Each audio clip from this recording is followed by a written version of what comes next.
This video was brought to you by GiveWell.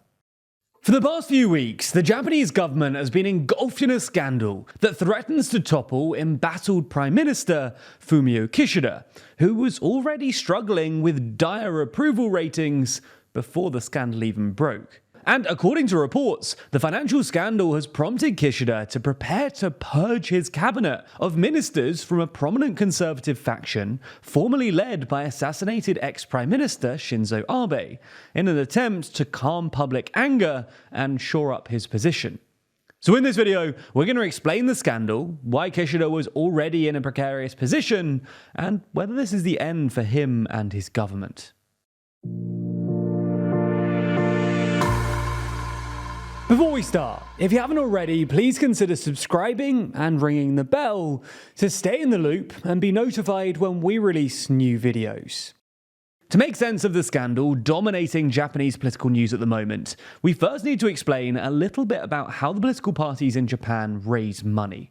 Parties, or factions within parties, will hold ticketed fundraising events, with revenue being raised through ticket sales to businesses and individuals who wish to attend. The profit from these events then goes to the hosts, who will go on to use the money for their political activities. And these events can raise substantial amounts of money. For example, Prime Minister Fumio Kishida's faction of the ruling Liberal Democratic Party reported revenue in 2022 of nearly 230 million yen, which is more than 1.5 million US dollars, with 80% of this revenue coming from fundraising events. Now, party factions, like those within the ruling LDP, may give their lawmakers quotas or targets for selling event tickets. If they surpass these targets, then their additional funds may be given back to the lawmakers as a sort of commission or a reward. This in itself is not necessarily a problem, as long as everything is properly registered and reported. But late last month, it emerged that the LDP's 5 major factions had underreported 40 million yen's worth of ticket sales, and the factions subsequently rectified their errors.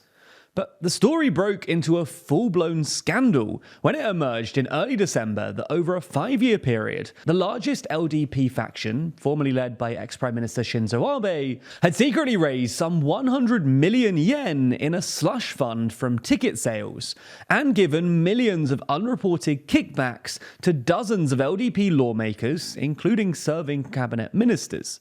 A more recent report then suggested that the slush fund could have been as big as 500 million yen, or $3.4 million. Among those accused of receiving kickbacks are the Chief Cabinet Secretary, the Trade Minister, the LDP's Parliamentary Affairs Chief, and more, who are all being investigated by Tokyo prosecutors. Now, in seeking to address the growing slush fund scandal, Prime Minister Kishida has resigned as the leader of his own faction within the party, suspended upcoming fundraising events, sacked both the Chief Cabinet Secretary and Trade Minister, and is now reportedly preparing to carry out a wider purge of the Abe faction members within his cabinet. And the thing is that this scandal comes as Kishida was already facing dire approval polling. Public approval of his cabinet fell to 30% even before the slush fund scandal broke, a new low for Kishida's tenure, and the lowest since the LDP returned to power in 2012. And another poll done after the scandal now shows that cabinet approval is at less than 23%. Now, it's worth remembering that Kishida became Prime Minister in October 2021, having won the LDP's leadership election, and then went on to lead the party to victory at the general election later that month. But public trust in him and his cabinet has been dented by the LDP's links with a controversial religious group, the Unification Church, which came under the spotlight following the assassination of Shinzo Abe by a man said to be angry at the LDP's links to the church. Now, Kishida has moved to act on public concerns about said ties, but has come under renewed pressure in just the last week or so after revelations that the Unification Church's leader was present at a meeting attended by then Foreign Minister Kishida in 2019. It's not just this either. Adding to Kishida's trouble is voter concern over looming tax hikes, which have so far been kicked down the road in order to fund a major defense build-up. So the question is this the end for Fumio Kishida? While a lot of the attention has been on the Shinzo Abe faction of the LDP, and Kishida does look set to purge the Abe faction from his government, the public doesn't seem to have absolved Kishida. In fact, one poll found that nearly 88% of respondents consider Kishida to bear responsibility for the current situation. That same poll asked the public how long they'd want Kishida to remain in office as Prime Minister. And while a plurality of 46% said that they wanted him to stay until September 2024, when his term as party president ends, just 9.3% said that they want him to remain Prime Minister beyond September. And the remaining 40% of voters said that they prefer he was replaced immediately. It's not just the public either. Reports in Japanese media reference the increasing prospect of the LDP maneuvering to oust Kishida and replace him with someone else, especially as polling looks increasingly dire for the party. That's because, as well as cabinet approval ratings falling to a new low, the position of the LDP in opinion polling has also notably dropped, with a fall in support of more than 8 points this month alone, to below 30% in a new NHK poll, a threshold which hasn't been crossed since the party returned to power in 2012. Additionally, if Kishida, as speculation suggests, does go ahead and sack the Abe faction members from his government, then this may intensify maneuvers to oust him, given the prominence of the more conservative and more nationalist Abe faction. So if recent history is anything to go by, it's hard to see how Kishida can survive past September next year. His predecessor announced that they were stepping down in September 2021, as polls put his approval rating at below 30%, while facing public frustration over the government's COVID response and internal party pressure. So it's not difficult to picture Kishida doing the same.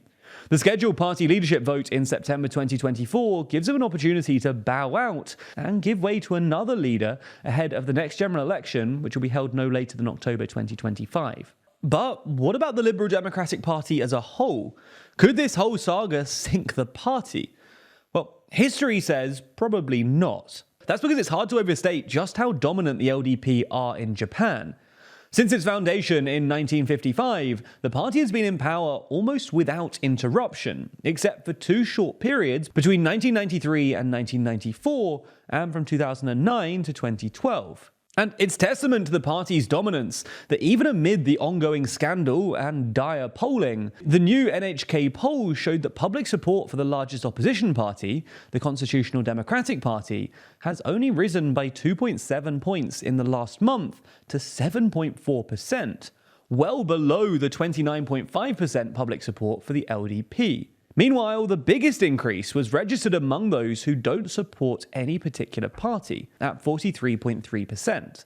So while Japan may see a new prime minister somewhat soon, it would be foolish to bet against the staying power of the LDP.